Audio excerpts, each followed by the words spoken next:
Good afternoon, Colin here with Techout, and today, very exciting video. We are going to be checking out the new B30 Pro 5G.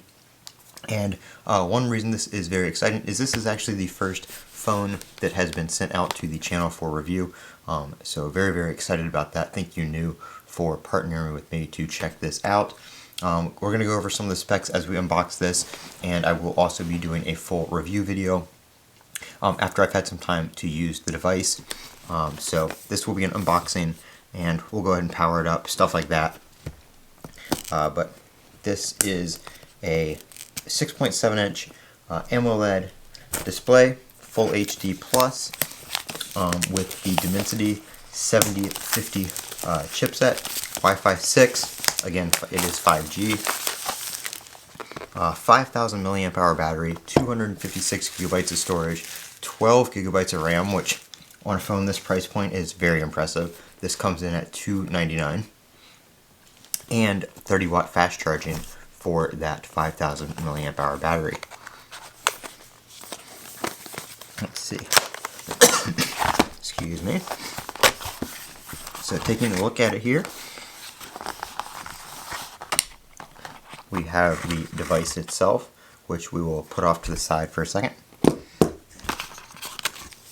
Just a sticker with the serial number and IMEIs on it. This is a dual SIM phone. Not sure if it has eSIM, we'll check that out in the software, but it does have two IMEIs, so it does have two SIMs nonetheless. SIM ejection tool, which actually we'll use real quick to go ahead and just take out the SIM tray and see what we're working with here. And it does look like it is a dual SIM tray, so yes, you can do dual physical SIMs. I do hope it has eSIM, that would make it a lot easier, but we'll check that out. It's pretty lightweight. We have your charging cable, and like I said, your 30 watt fast charger. It is USB to USB-C, which is very nice. USB-C to C, sorry if I said that wrong, C to C. And then in here, that all kind of lifts up. We do have some new stickers right there, and a TPU style case in the box as well. So that is what is included.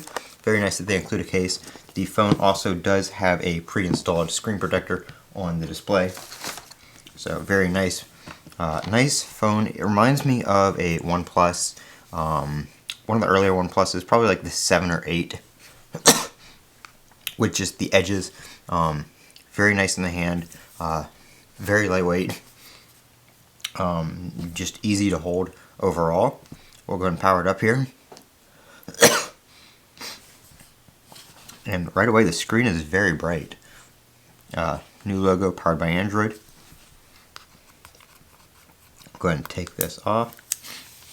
This is the light green color.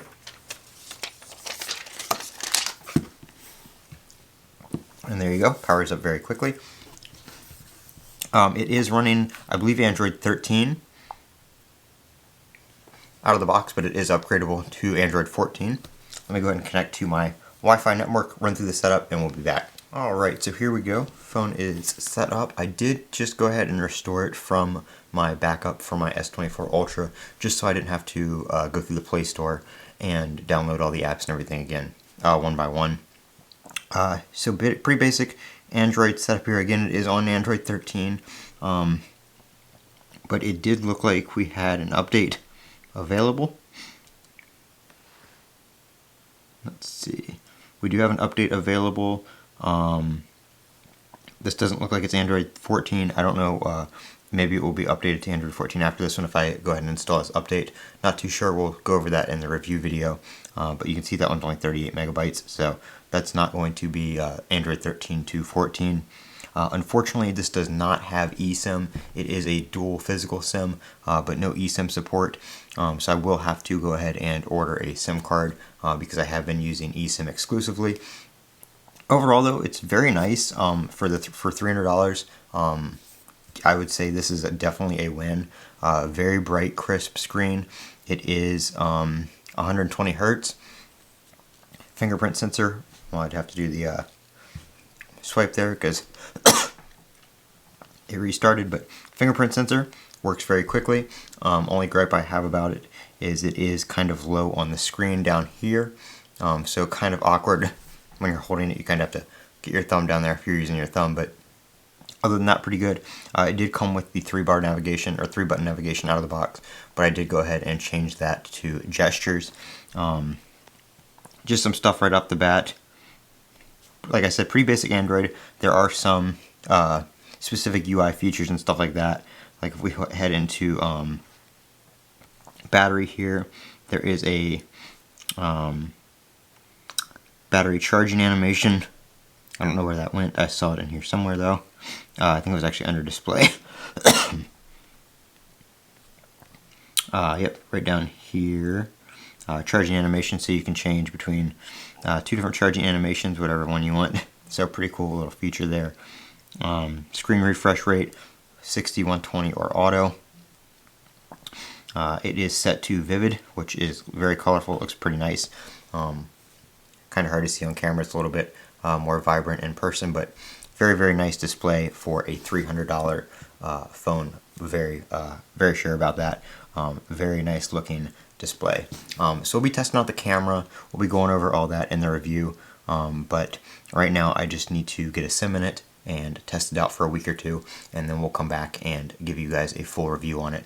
But just overall, out of the box, I can tell this is going to be a very, very nice device, given its $300 price tag. So make sure you guys stay tuned for that review. I'm Colin with Techout. Over to comment, rate, and subscribe. And as always, have a great day.